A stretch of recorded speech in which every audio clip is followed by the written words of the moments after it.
it's skinny white girls. It's skinny white girls who are spoiled and they don't know what to do. They don't know what to do with themselves. And it's just toxic. Like, it's really just toxic. And I really think that these girls believe that their poop doesn't stink, to be honest.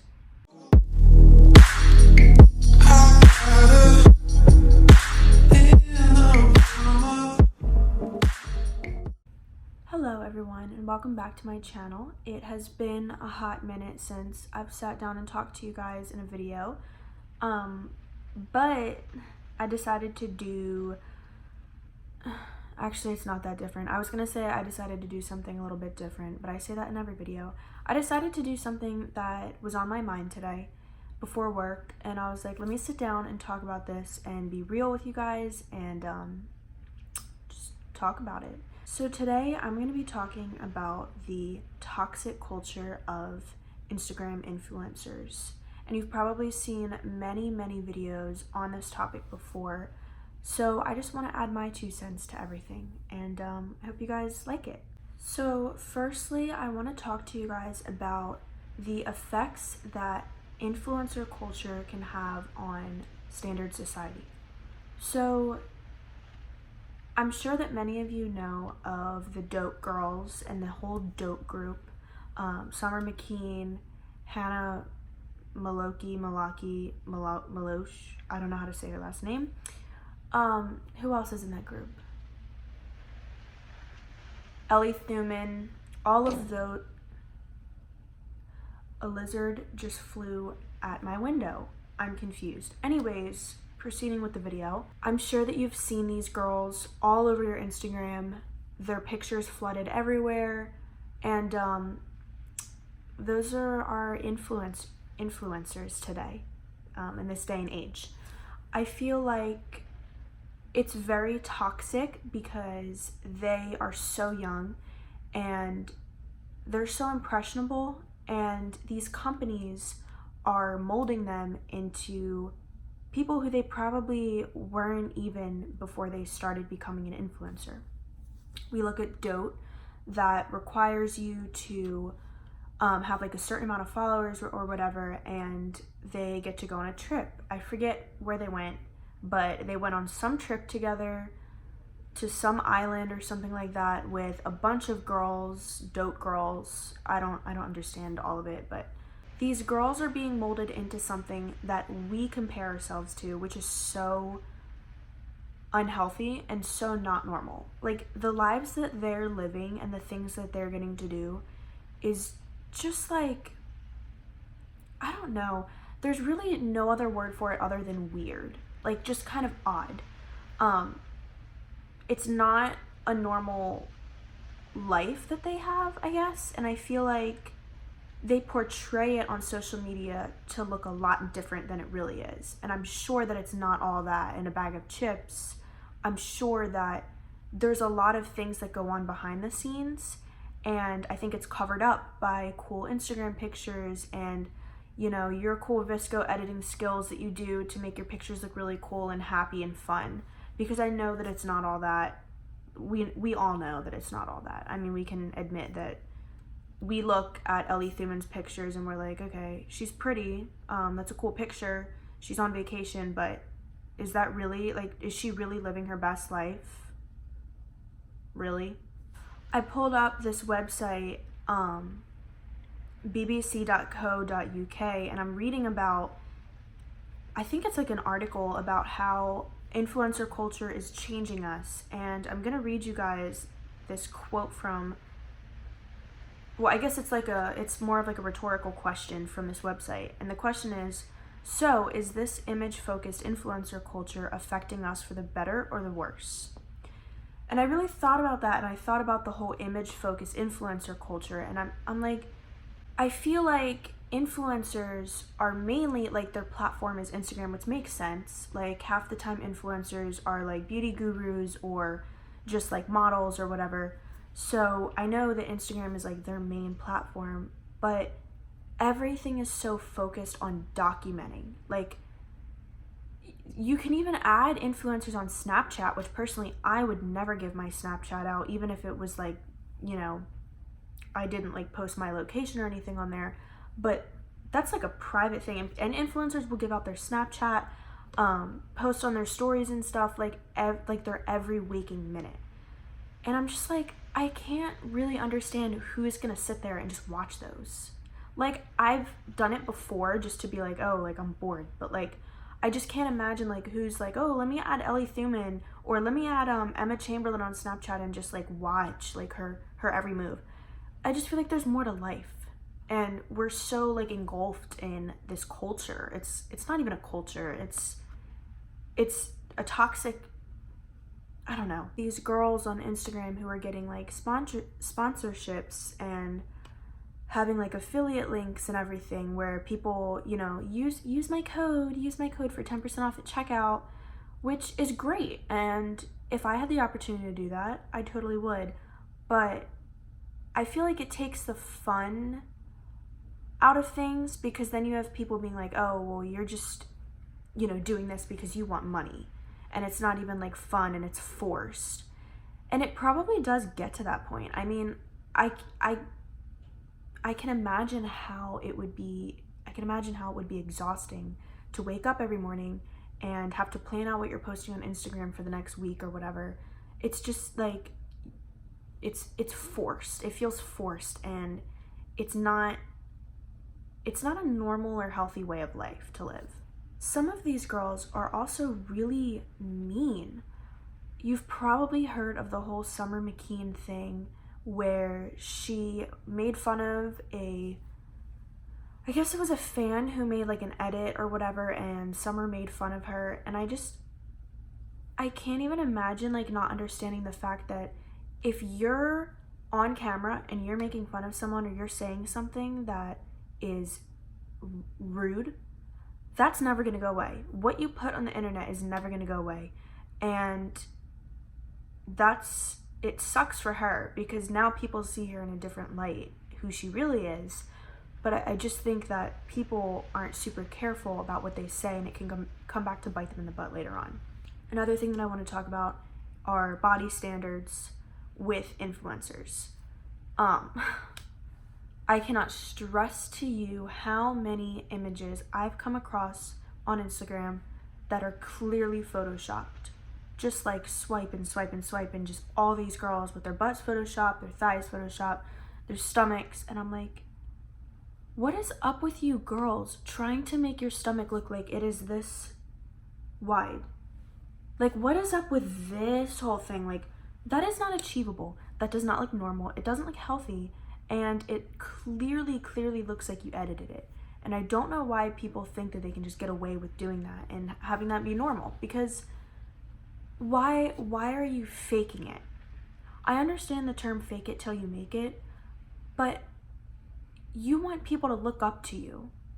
That's what being an influencer is. You want people to look up to you, and you want people to see the things that you're doing and think that you're a good person, and not be like, oh, this girl's fake. She edits all of her pictures. All she's trying to do is get me to spend money using her code at checkout. Like, I can't even find a word for it, other than the fact that I just think that influencers they can be really toxic. They really can. We can compare my favorite YouTuber / influencer. I love her so much, Katie Bellotti, one of my biggest inspirations when it comes to like YouTubers / influencers. I think that she's so mature, and she's so real about everything. I feel like no one's real these days. No one actually just sits down and just like opens up about things that they usually wouldn't like post about. And what I love about her is that she always, like, she'll post these little stories on Instagram about, like, this is what I look like, in this candid, like, I don't show you guys the behind the scenes photos that my friends take of me, but, like, here they are. And she'll just show pictures of, like, her hair messed up, or maybe she's doing a weird pose and it doesn't look right. And it's just, like, it's nice to see that there's other people out there who don't feel like they have to put on an act all the time, and that they can actually be real with their fans. And that's what I love about her. Also, if you haven't checked out her podcast, Thick and Thin, literally the best thing ever, and I'm so excited because another episode's coming out today, and I can't wait. Thank you, Katie, for constantly giving me the motivation to get through every week with your amazing episodes. I love you. Yeah, so we can compare Katie to Summer McKean or Ellie Thuman or any of those girls. And I'm not trying to just specifically talk about these girls, but these are just girls who are relevant in today's toxic influencer culture. It's skinny white girls. It's skinny white girls who are spoiled and they don't know what to do. They don't know what to do with themselves. And it's just toxic. Like, it's really just toxic. And I really think that these girls believe that their poop doesn't stink, to be honest. Like, some of these people online think that they're top I'm gonna bleep that out, but like, I just can't imagine having an Instagram where you post things and everything's like edited to a T and nothing even seems real anymore and your face looks like it's porcelain. I'm just like, oh my gosh, like I couldn't live like that personally. The thing that I really wanted to talk most about, which literally makes my blood boil, like my face might get really red when I talk about this because it actually makes me angry, is people who spend hundreds of dollars, probably thousands after you get a hotel and everything, on tickets to Coachella. And they go to Coachella and they don't even really post any videos of like the music or anything. They literally just go to take pictures. They go to take pictures so that they won't be the odd one out who didn't go to Coachella. I'm sorry. Since when is it a thing to go to a music festival just to take pictures of yourself? I really can't imagine living like that. Like, if I'm spending thousands of dollars to go to Coachella, I'm gonna sit there and I'm gonna enjoy every single second of every artist that's playing, and I'm gonna plan out who I'm going to see, and it's gonna be the most fun time of my life. And we have people vlog Coachella so I can make money off of another video, vlogging, doing this, showing you my outfits. Like, it's become so standardized to live through your screen instead of living in actual reality.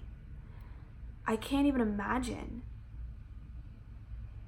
just going to Coachella and not just having fun and enjoying yourself. Like, I would put my phone away. Yeah, of course I'd take a couple pictures and I'd take a lot of videos of like the artists and stuff playing, but I would put my phone away and enjoy the time spent there with my friends.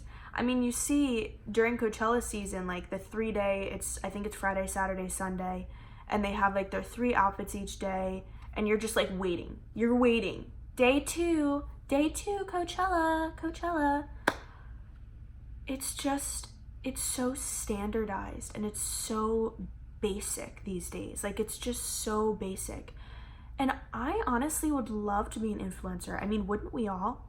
But I feel like now that I see some of the influencers on the internet who just really take for granted everything that comes to them and really just portray this fake life, it makes me not even want to consider it. Not that I'm saying I have the opportunity to be an influencer, but if I ever did, I feel like I would just be like, this is ridiculous. Like, I don't want to be in the same category as some of these girls. I can go on and on and on about people who don't deserve to be an influencer and who take it for granted and think that their doesn't stink. And one of those people mainly is Olivia Jade. And I know you all know who Olivia Jade is, and I'm not even going to get started with that because I will go off. But I think that she is the most spoiled, disrespectful, selfish girl that I've ever seen, to be completely honest with you. Her most recent Instagram post, actually, I don't know if she's posted since then, but it's the one of her flipping off the camera, and she tagged like all like Daily Mail and like all of these news accounts, basically saying like F you for like exploiting me. Oh my gosh, I did something wrong and now everybody's talking about me. Like, she is an example of someone who is so toxic. Like, she needs to go. We need her gone. We don't want her anymore. We never did. We don't want her now. She's done. Olivia Jade is canceled for the rest of this year and forever. And it just shocks me to think that some people think that they can get away with the most, like, the dumbest things. And then we have all these people commenting, oh, I support you, I support you. Oh, queen, yes, queen, love you. Go off, queen, go off. Go off about what exactly? Like, let me know. What exactly is Olivia going off about? This guy just walked past my window. I don't want him to see me staring. What exactly are you going off about? How about own up to your mistakes? How about get on Instagram and post a real, raw, from your heart post saying how you effed up? Because if I was an influencer, I would surely be going above and beyond to gain people's trust and support back after something like that. It's just crazy to me that these girls don't see that they're not doing anything to earn people's support and to earn fans, and they just expect everything to be handed to them. And it's so toxic. It is so toxic. I cannot. All they want is clout and money. Like, can't you at least do something for the world to, like, help? Can't you at least, like, have a good heart at least if you're gonna be an influencer? Anyways, this video was kind of all over the place, but I think that we just need to start realizing that influencer culture is fake and it's not real, and it's not worth our time just scrolling through reading about stupid crap, because I think that we need to be focusing more on us and less on what other people are doing. Yet I still do it, so it's fine. Everything's fine. Do what you gotta do. The next time you see an influencer post, think about it. Think, that's not real. This isn't reality. This is not, like, they're not living in, like, Wonderland. Like, these people are not always the best people, and they're not always living the best lives. And behind the scenes, things can get dirty really quickly. So yeah, Instagram influencer culture is toxic, and that's just some of my thoughts that I have on it. And if you guys agree, disagree, please let me know in the comments. I'm always down to have a discussion about it. You already know I respond to almost anyone unless you comment something weird or inappropriate or irrelevant. So I hope you guys liked this video, and I hope you'll give it a thumbs up if you did, and I guess I'll see you in my next video. Bye guys.